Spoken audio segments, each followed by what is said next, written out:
Welcome back to another episode of the College Football Hangover, and I don't really want to talk about what happened Saturday, and I don't have to because it's my show, and I don't want to talk about it. I mean, I'll briefly talk about it. If you know, my set really hasn't changed. My backdrop here hasn't changed. Mostly because this show is coming to you on a Wednesday. Some things happened where the scheduling for this week kind of got mixed up, and I couldn't get it out on Monday, so it's coming out on Wednesday. I told you I wasn't going to miss a week, and I'm serious about it, even if that means posting it later in the week than I would have liked. So that being the case, some of the stuff is going to be really old news. I mean, it was already old news on Monday, and it will definitely be old news on Wednesday.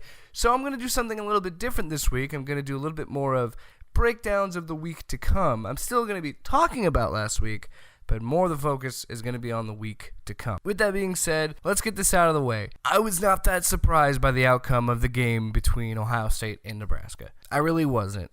This has kind of been the history of Nebraska. This has kind of been storyline of this school. I mean, I said it before on the Loud Sports podcast. You need to understand that Tom Osborne was lightning in a bottle. It was a rare thing. It's not going to happen again. Scott Frost will, I think, have a successful career at Nebraska, but I don't think he's going to be what they want him to be in his second coming of glory days.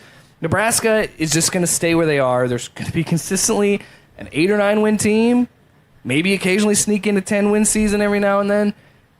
But that's okay. I did say that. I'm not necessarily okay, because a fan of that school, of Nebraska or any school really, should never really be okay with a blowout like that. But you also have to understand these are two teams on two separate paths. And I understand that last year it was a closer game. I'm going to be honest, I think this was Ryan Day's team last year, and now he's getting the full extent of that, and we're finally seeing it, because Ohio State looks like one of the best teams in the country. And that's what I'm meaning. They're two separate things. With Scott Frost's team is nowhere near that spotlight that it was given, while Ohio State is clearly ready for it. And that's another thing I want to talk about. ESPN, they clearly picked Lincoln for game day because they wanted to give Ohio State some love. Let's stop pretending that wasn't the case. Go Big Red. And that's okay. I understand the motives behind that. That being said, should not have been a 6:30 kick, should not have been a primetime game, because you had everybody, not everybody, but a good portion of people watching, and all the more reasons to make fun of Nebraska.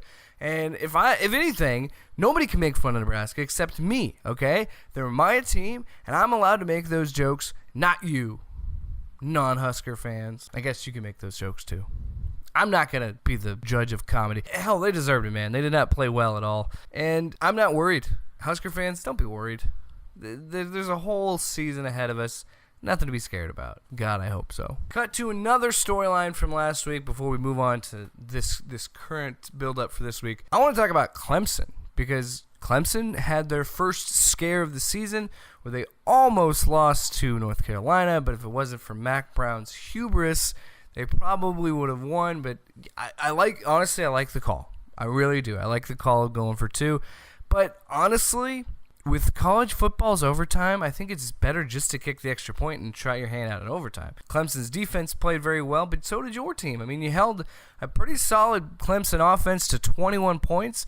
I would probably try my hand at overtime, but regardless, I kind of like the ballsy move by Mac Brown. And then you got people talking. Now, keep in mind, I'm talking about Paul Feinbaum, where if there isn't a team in the SEC, Paul Feinbaum thinks they're trash or they're garbage. For some reason, he thinks this. Are making too much of barely winning against UNC? No, I mean, they're not one of the top 4 teams in the country, Al, and I think for that poll to put them in there is ludicrous. This is not a Lifetime Achievement Award. This is supposed to be based on what you're doing right now, and they beat North Carolina. North Carolina lost to App State the week before, and Wake Forest the week before that.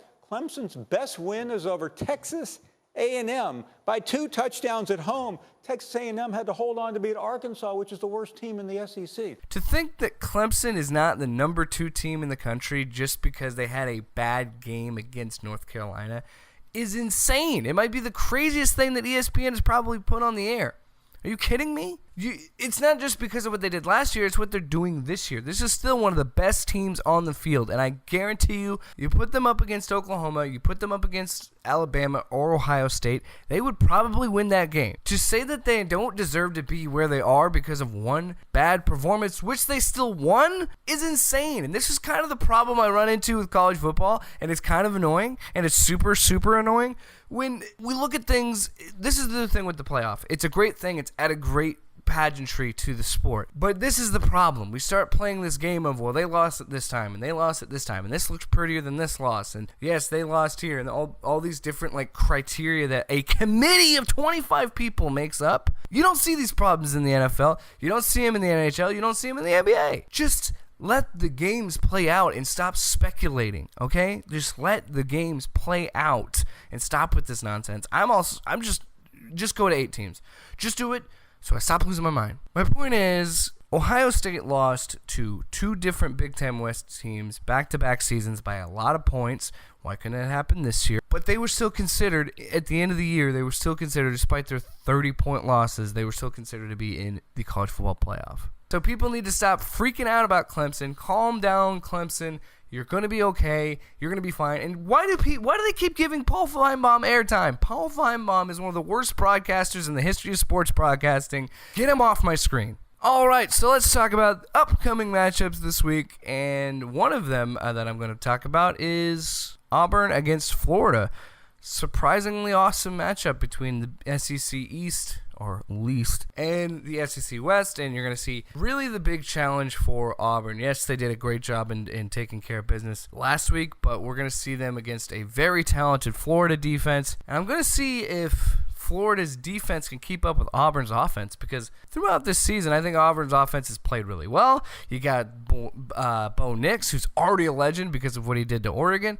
I think that's probably the matchup of the week, in my opinion. On the flip side of that, in the Big Ten, we got Ohio State taking on Michigan State. Now, I want to see Michigan State play well here because they have to. Their defense is their strong suit. Their defense is going to have to step up in a major way because their offense is, well, it's the offense of a school that had Kirk Cousins at quarterback.